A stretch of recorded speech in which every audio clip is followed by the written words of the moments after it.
So what are we on? We are on the experimental forest trail loop just outside of Winter Park, Colorado. And it's also supposed to be the St. Louis River system, I think. I don't know exactly.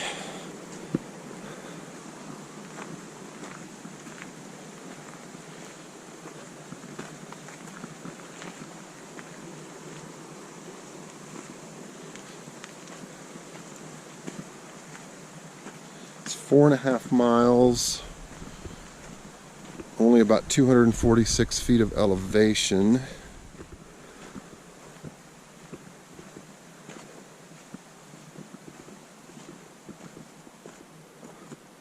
Lots of blowdowns, but the trail's been pretty clear so far. Pretty well maintained, just very gravelly and sandy. It rained.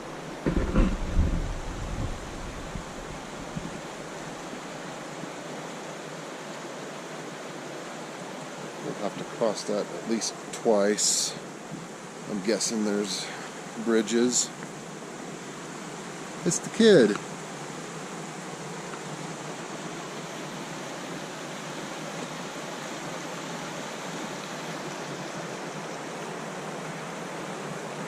Very nice. I bet that water's cold. We might find out before the day's over. Lots of wildflowers still popping here and there. Lots of green. It's a nice, cool, crisp morning. It's about 55 degrees. Just a beautiful morning here in Winter Park. I think we're actually Fraser, Colorado.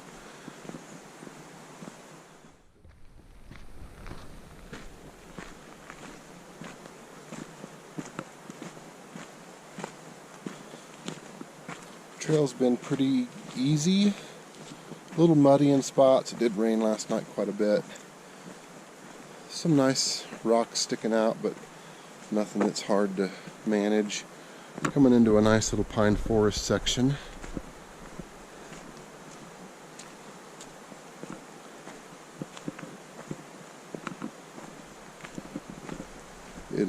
Today is August 1st, 2023. It's about 9:45 in the morning. And like I said, it's about 55, probably going up to 60 about now. But it's just gorgeous. Some nice aspen groves over there. This is in a valley. We definitely have some tall mountains all around us. Within just a few miles of Winter Park are some great hikes. We'll try to get a few more done this week. I don't know how to say it, but it's Berthoud Pass. Berthoud Pass, maybe, is a 12,000 plus peak that's only 20 minutes from town. We're going to do Jim's Creek Trail later today, which is right in town, or right on the edge of town. There's several lakes and waterfalls in the area. Winter Park, if you've never been here in the summer, is a ski town that they try to entertain you in the summer. Pretty touristy. You can rent e-bikes. There is a alpine coaster at the Winter Park Resort. I haven't looked into everything to do in Winter Park, but there's plenty to do in the summertime here. Of course, you can't ski or snowboard. Big pictures of myself. I got a woodpecker, a robin, and then one of those chipmunk things. Oh, sweet. I haven't seen any wildlife. I guess you're scaring them away as we come through. Your 14-inch feet are scaring them all away. That's a really nice beaver dam. That is a very well done beaver dam. Cool.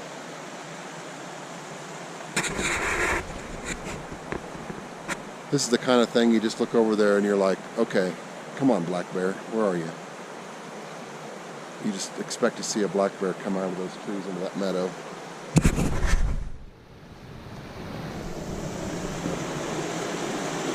Just taking a quick little side trip down to the river.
Nice lady at the camper there told us that they do not have electric hookups, but there is water at the ranger station or at the check-in station.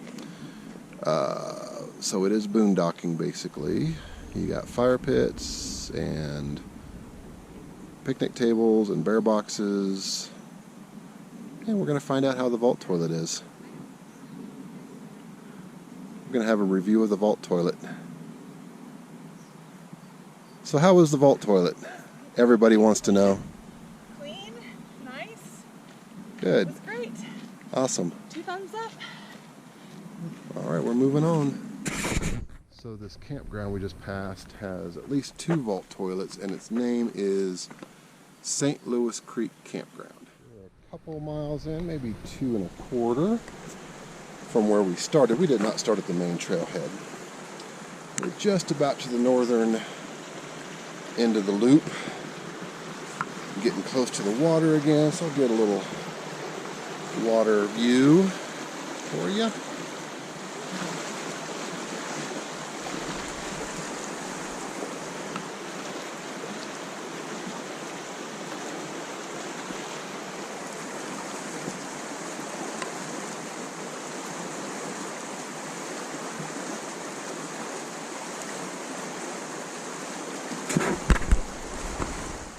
Confusingness at the top north side of the loop.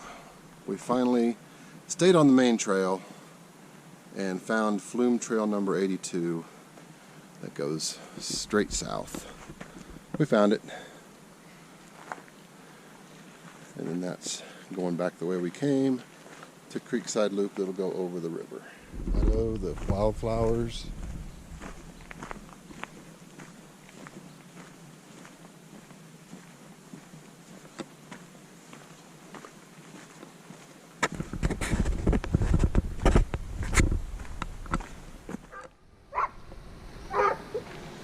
Oh no.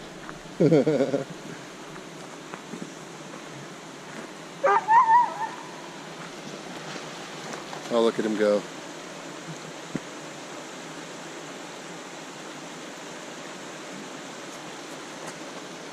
Now, this is really pretty. Especially with those snow caps over there.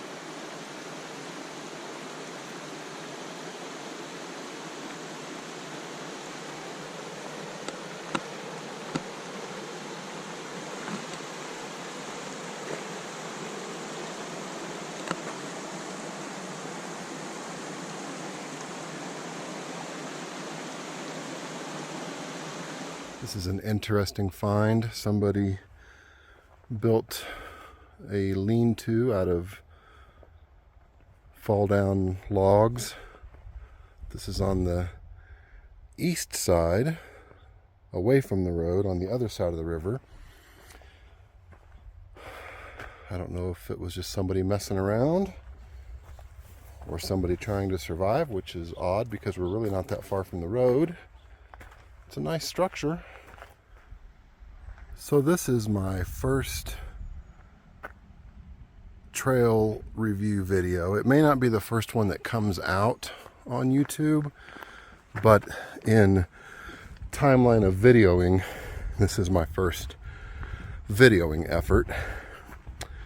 And I'm learning already that I need more memory. I've already run through my memory card, so I need to get more memory cards or memory cards with more memory, etc., which I'll work on that. So I'm finishing this hike on my phone. Probably got less than a quarter of a mile. This is going to be right around 4.5, a little less than 4.5 miles. Probably around 250 feet of elevation gain. So for a first morning in Colorado, coming from the flatlands of Kansas City, in one first day out here, in Kansas City we're at about 1,000 feet of elevation. Here we're at about 9,000 feet of elevation. So this was a good first morning hike. Not a lot of elevation gain. Pretty relatively easy trail. On the old man hike scale, I would put it as an easy to slightly moderate trail. There's been a few little hills, nothing that's not easily manageable. Definitely some rocks and roots to watch out for on the trail. The trail surface has mostly been sandy dirt mix with a few mud spots, some mud puddles. It did rain last night again, so there are some puddles to get around, and some rocky areas like this to watch your feet and not stumble. The river has been on our side the whole way pretty much. You can hear it almost the entire way. We've gone clockwise, so on the western side, which is the side by the road and the campground, it's on your right. There are several spots you can get down to the river on that side. Now I'm on the east side, the side away from the road and campground, and it is more up on a little bit of a ridge. So the water, you probably can't see it here, but it is down 50 feet or so below the trail. So not as accessible on this side. If you want to get into the water, it's better on the west side. So we've made it to the northern end of the loop. Southern end of the loop. This is where the Flume Trail begins on the south end. And at this end, you come to a road. And according to All Trails, we'll follow this road down, and in about maybe 100 yards or so is where our car is parked. We parked at the far southern end of this loop.